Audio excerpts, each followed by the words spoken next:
New Eve and old Adam. After all, she said, with a little laugh, I can't see it was so wonderful of you to hurry home to me if you're so cross when you do come. You would rather I stayed away? He asked. I wouldn't mind. You would rather I'd stayed a day or two in Paris, or a night or two? She burst into a jeering poof of laughter. You, she cried, you and Parisian night's entertainment. What a fool you'd look. Still, he said, I could try. You would, she mocked. You would go dribbling up to a woman. Please take me. My wife is so unkind to me. He drank his tea in silence. They'd been married a year. They had married quickly for love.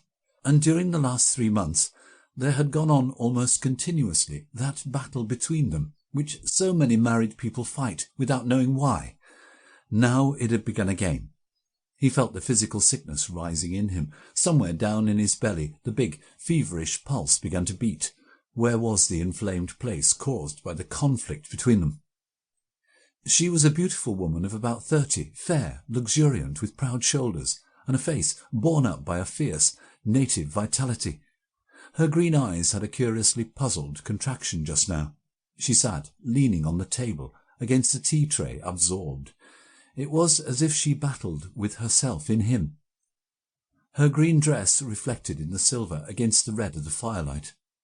Leaning abstractedly forward, she pulled some primroses from the bowl and threaded them at intervals in the plait which bound round her head in the peasant fashion. So, with her little starred fillet of flowers, there was something of the Gretchen about her, but her eyes retained the curious half-smile. Suddenly her face lowered gloomily. She sank her beautiful arms, laying them on the table. Then she sat almost sullenly, as if she would not give in.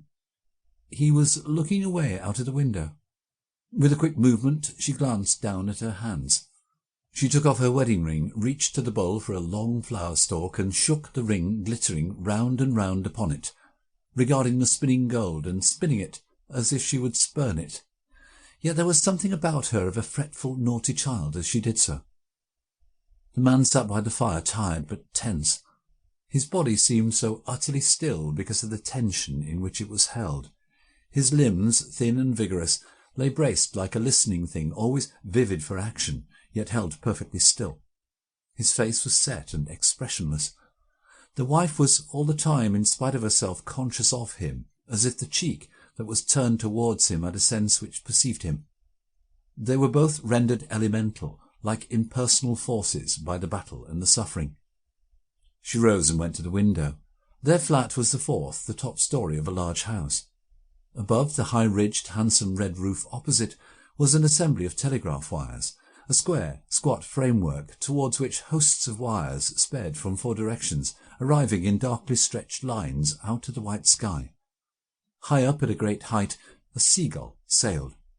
There was a noise of traffic from the town beyond.